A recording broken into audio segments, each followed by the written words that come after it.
you, choir. Thank you, choir. Thank you. Let us take our Bible. Today we're gonna finish with our sermon, the maturity of the Son of God. The maturity of the Son of God.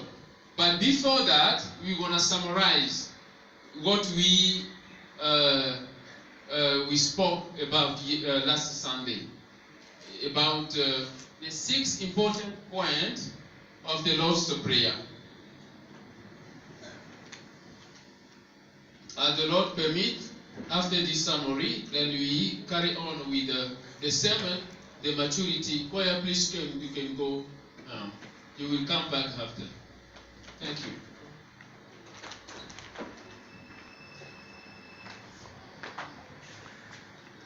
The maturity of the Son of God. But before that, we're going to summarize last Sunday sermon. The important point of the Lord's Prayer. May we please take our Bible, Matthew chapter 6, from 9 to 13. From 9 to 13.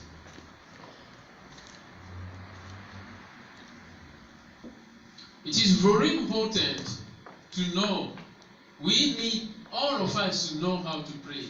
The Bible is said that we don't know how to pray, but the Holy Spirit teaches us how to pray. We don't need to use 3 hours of prayer, 5 hours of prayer. If we don't know how to pray, it is a waste of time. We need all of us to know how to pray. The Holy Spirit teaches us how to pray. We're going to read Matthew chapter 6. Yes. We're going to read from 9 to 13. I'm going to read in Jesus' name and comment at the same time. After reading, please you can have a seat, then I will just comment. It's just a summary of last Sunday sermon. In this manner, therefore, pray, Our Father in heaven, hallowed be your name, your kingdom come, your will be done on earth as it is in heaven. Give us this day our daily bread, and forgive us our debts, as we forgive our debtors. And don't lead us into temptation, but deliver us from the evil one.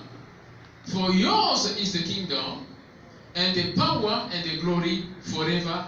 Amen. Amen. You may have a seat, please. Father, we thank you for what you have done. You have blessed our sisters and our brothers because they know you and you know them. You know us, Yahweh, because you said, my sheep hear my voice. This morning we heard your calling and we are here to prove that we are children of God and we love you. Father, for this love we have shown you, pour out the Spirit, the Holy Ghost in this place to give us more peace and more understanding of your word. And help us, O Lord, to be the carrier of the word of God. In Jesus' name, amen. Amen. Okay, here we're going to just sort out the 6 important points of the Lord's Prayer. We used to neglect this because we think that Jesus Christ did it for himself. No. The disciple, they asked this question to Jesus Christ. Teach us how to pray. And the creator of the world is the one who taught us how to pray. But what do? Do we consider the prayer of Jesus Christ? The prayer of Jesus Christ is a model. Is a model to follow. The only thing is to know the points, those points, so that when we pray every time, we remember those points and we use those points. I'm going to read and then comment. Point number 1. Point number one, he said, our Father in heaven. This is point number one. Point number one is that in our prayer, we have to understand, first of all, who is the Father and where is the Father. Which God are we saving? Which God are we praying? Where is that God? Who is God? We need to understand. Like we have a physical father and you don't know the position of your father. You don't know if your father is a doctor, if he's a president. You don't know. Here, Jesus Christ wants us to identify the spirit of the Father that we are saving. And he said, our Father who is in heaven, meaning that the Lord we are saving is in heaven. Hallelujah. Amen. He is in heaven. And the Bible is saying that he is in the third throne, in the third heaven, that is where he is in his throne, sitting as the king. And we say that the king, like in the movie, Nigerian movie, the way the king sits in a Nigerian movie, it is like the way the king in heaven is sitting. The only difference is the king in Nigerian movie, he goes and sleep. But the King of Kings, he does not sleep. He's there sitting on his throne. And the Bible is saying that throne, it is in heaven number 3, third heaven. And we also said that the leg of Yahweh, the King of Kings, is on the ground,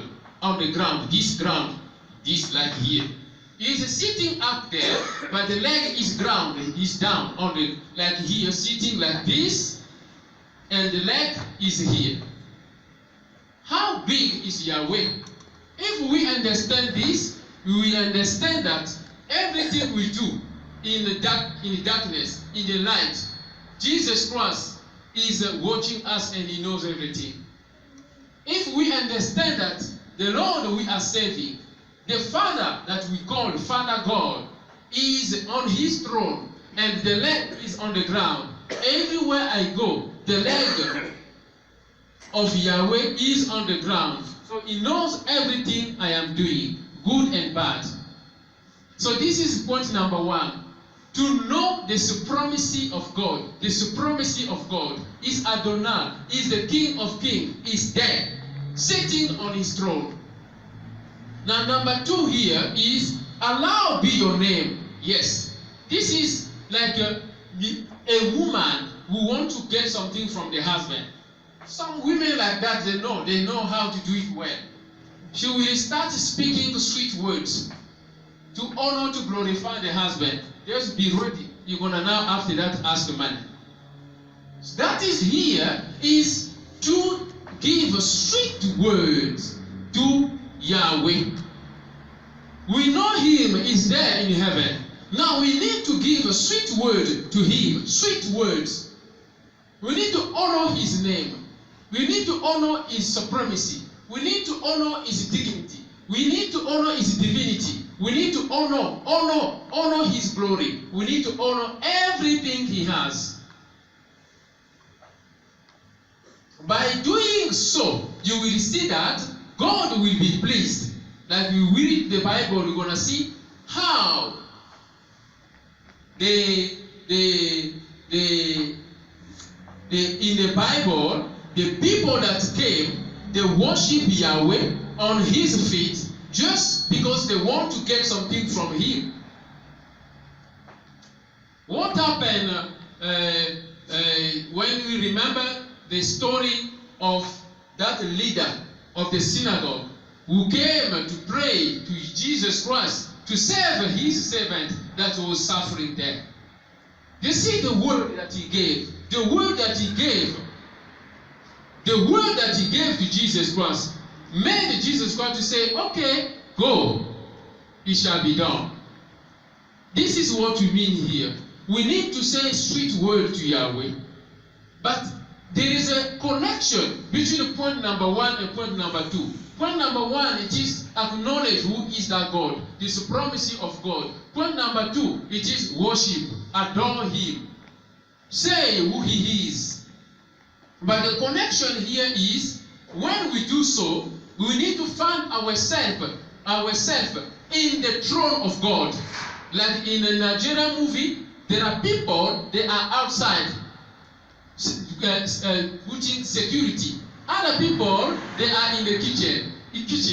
Others, you can see, those kingmakers, they have the right to be where the king is. And those people that are in the place of the king, they have free access to say anything they want to the king. But there are people, they are outside there.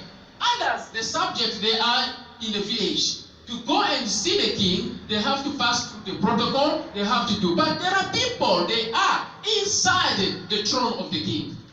I don't know if you understand what I mean here. I'm just giving a Nigerian movie because that is how the kingdom operates. Now we need to find ourselves in the throne of God, closer to Yahweh on his throne. Like Paul saw the vision, he found himself in the throne. That's why we know the throne of God, it is in the third heaven, because of the vision of Apostle Paul. So he found himself in the throne of Yahweh. So here, the connection is, we have to find ourselves in the throne when we pray. We have to find ourselves in that room where the king is. Hallelujah. Amen. When that connection is there, oh my brother and sister, any prayer we're going to offer is going to work. That is what we fail to do. That we pray thousands of times, there is no result. Why? Because we don't know how to connect. We have to connect. We have to find ourselves inside the throne. Then, when you are inside the throne, now you can now honor the name. You can say a lot of things that can please him, and to say to my child, like David was doing. The problem with us when we come to church, we feel that the church it is normal. We don't connect ourselves to Yahweh. We need to connect. The church is a place where we have, it is the easiest place where we can connect to Yahweh. It is the only place where we can forget our problem in our marriage, the problem at work. Try to remove those problems and connect with Yahweh. Be in the throne. And how do we behave when we are in the church? We behave in a wrong way, no respect. Try to see yourself. You are in the throne, in that room where the throne of Yahweh is. You are there. Try to imagine yourself, you are in the room where the president of South Africa is. They said, go and meet the president. And you go there. Then you are in a waiting room. The king, the president is in another room. You are in a waiting room. How do you be? Yeah? You respect yourself. We respect ourselves because the president is there. Even coughing, it is your right to cough. You will feel afraid to cough. That's what we do. But how come we respect the president who is a physical person, created by Yahweh himself? But in the house of the Lord, we don't respect. How will you receive from the Lord? Yeah. This is the third time I've been repeating this teaching because it is very important. That is where we will fail. That's why we don't get. I continue. Point number 3. Your kingdom come. Your will be done on earth as it is in heaven. This is point number 3. Point number 3 here is desiring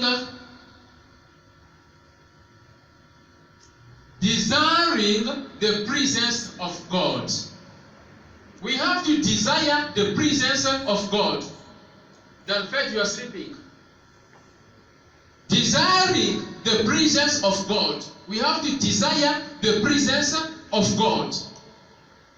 That is point number 3. You said, your will be done on earth as it is in heaven. Because in heaven, everything is perfect. We want heaven to be in our heart. Our heart becomes heaven. What we do here becomes heaven. Worshiping God in Yahweh Shammah ministry become heaven. Worshiping God in our house become heaven. He said we do like exactly the way it is in heaven. Yahweh with his angel. Let's desire the presence of God when we worship Lord. Let's call down the power of the presence of God to manifest in our house, to manifest in our heart, to manifest in our ministries, to manifest in our marriage. In Jesus' name. Amen. I continue point number 4. Give us this day our daily bread. Bread. Here is showing that bread comes from God. Bread does not come because of our hardship, because of the work that we do. No. The work that we do, it is the way to receive bread. But no matter how we do our work, if God is not blessing our work, it's zero. I don't know if you understand it here. Bread comes from God. He's the one who provides bread. He said daily bread. Daily. It is every day we receive from him. Remember people in the desert with the Moses. They were receiving bread coming from heaven. The hidden manna. That's it is. What did they do? Nothing. That is the symbolic. This is the Old Testament. Is the physical explanation of the kingdom of God. The way it operates spiritually. God shows us how God operates. In the Old Testament, you see physically killing people, destroying people. He's just explaining what used to happen in the spiritual realm. So in the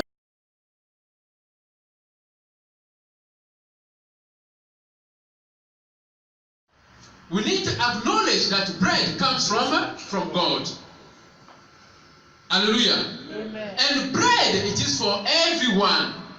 We continue. 1, 2, 3, 4. Now, we go to 5. And forgive us our debts, as we forgive our debtors. Forgiveness. We understand that forgiveness is coming after bread. What is the meaning? This the Lord showed me through the help of His Spirit that bread it is for everyone. Bread it is for the sinners. Bread is for the non-sinners. It is for the witches. It is for the Freemason. It is for the wicked people. It is for the good people. Bread is for everyone. Okay, remember, in the desert, the hidden manna falling from heaven. It was falling for as we forgive our debtor, meaning forgive our sin. Forgive our sin. As we forgive those who have done wrong against us. Meaning that if you don't forgive your brother, you will not also be forgiven. That is the principle here. But why forgiveness came after bread? It is because forgiveness it is only for Christians. Forgiveness it is only for believers. Forgiveness it is only for children of God. But bread it is for everyone. That's why you see David said, why I see the rich, no. The wicked people being rich. I see the wicked people being prosperous. I can see they are doing wrong thing. I can see. But why they are prospering? Bread it is for everyone.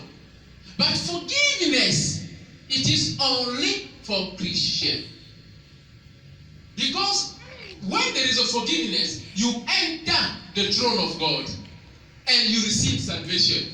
You receive salvation. You receive a healing. You receive everything that you desire in the kingdom of God. That is forgiveness. It is only for Christians. And don't lead us into temptation, but deliver us from the evil one. Temptation. God does not tempt, but God tests. But God can allow the devil to tempt us. That is why he said, he's requesting in our prayer, we request that please, temptation is difficult. Do not lead us into temptation. Do not allow the devil to tempt us because it is difficult. Do not do what you did to Job. Do not do what you did to Job. Job was okay. He was good. He was perfect. He was holy. But you allow the devil to come and tempt him. So Jesus Christ saying, do not allow the devil to tempt us. That is how it is.